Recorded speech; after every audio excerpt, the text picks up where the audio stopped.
उत्सव काळात जातीयवाचक फ्लेक्स लागले तर कारवाई होणार, पोलीस महानिरीक्षक कराळे यांचे आदेश। आगामी गणेशोत्सव व ईद मिलादच्या अनुषंगानं अहिल्यानगर शहर व जिल्ह्यात पोलीस प्रशासनाच्या वतीनं चोख बंदोबस्त ठेवला जाणार आहे। दोन्ही उत्सव शांततेत पार पडावे याकरता पोलीस प्रशासनाच्या वतीनं सर्व उपाययोजना करण्यात आल्या। या संदर्भात नाशिक परिक्षेत्राचे पोलीस महानिरीक्षक दत्तात्रय कराळे यांनी अधिक माहिती दिली आहे। दरवर्षी गणेशोत्सवच्या अनुषंगाने जी तयारी केली जाते ती आम्ही सर्व केली आहे। आमच्या सर्व पोलीस स्टेशन प्रभारी अधिकाऱ्यांनी डीवायएसपीनी गणेश मंडळाच्या पदाधिकाऱ्यांच्या शांतता समितीच्या बैठका घेतल्या आहेत। रूटची पाहणी केली आहे। ज्या ठिकाणी गणेश मंडळाची प्रतिष्ठापना होणार आहे त्याच्या जागांना भेटी दिल्या आहेत। आमच्याकडचे कायदा सुव्यवस्थेच्या अनुषंगाने जी काय तयारी करणे अपेक्षित असतं, रूट मार्च, जाती दंगा काबू योजना, त्याची रिहर्सल केली आहे।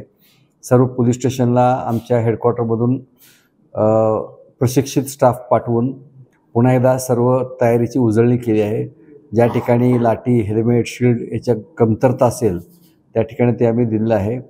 यावेळी गणेशोत्सव आणि त्याच्यासोबतच ईद ए मिलाद पण येत आहे, त्यामुळं शांतता समितीच्या अनुषंगाने आम्ही सर्व गणेश मंडळाच्या आणि जुलूस समितीच्या लोकांना आवाहन केलं आहे, पदाधिकाऱ्यांना। आणि मला खात्री आहे की आमच्या तयारीनं आणि नागरिकांच्या सहकार्यानं आणि आपल्या प्रसारमाध्यमाच्या सहकार्यानं हा गणेशोत्सवसुद्धा आणि ईद ए मिलादसुद्धा शांततेत पार पडेल। विशेषतः यावेळी आपण व्हिडिओ शूटिंग, ड्रोनचा वापर, CCTV जास्तीत जास्त लावून घेणे, ज्या सध्या अस्तित्वात CCTV आहेत ते सुस्थितीत आहे त्याची पाहणी करणे, असा आपण एकंदरीत डिजिटल आणि टेक्नॉलॉजीचा वापर आपण यामध्ये करत आहोत। आणि त्या अनुषंगाने आमची तयारी जी काही पूर्वतयारी करणं अपेक्षित ते झाली आहे। महापालिका, MSCB आणि इतर सर्व विभाग यांनासुद्धा आम्ही समन्वय साधला आहे। आणि महापालिकेच्या अधिकाऱ्यांनी, MSCBच्या अधिकाऱ्यांनी आम्हाला सांगितलं की ते त्यांची जे काय कर्तव्य आहेत ते होईल वेळेमध्ये।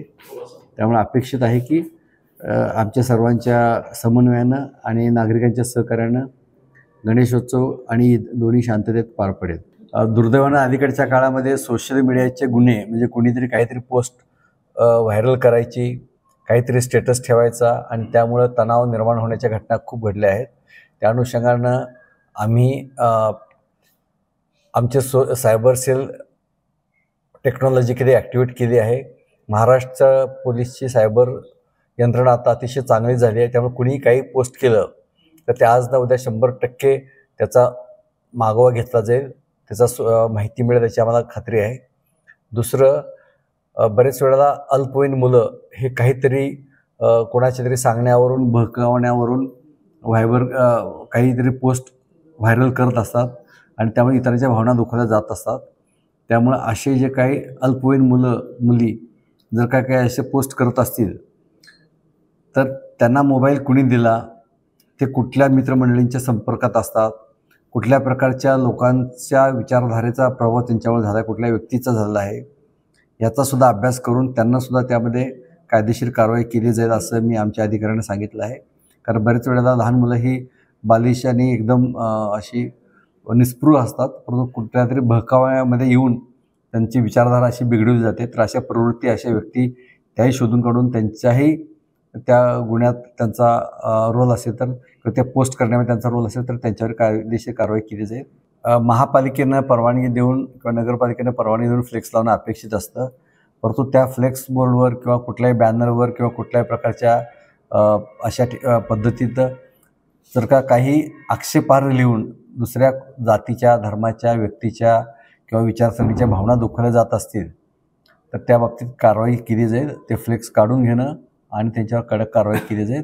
पण माझं नागरिकांना आव्हान आहे, गणेश मंडळाच्या लोकांना आव्हान आहे की अशा प्रकारचं फ्लेक्स किंवा काय लिहिताना आपण आपला सण, आपला उत्सव साजरा करत असताना तो इतरांना त्रास होईल, इतरांच्या भावना दुखावल्या जातील असं होणार नाही।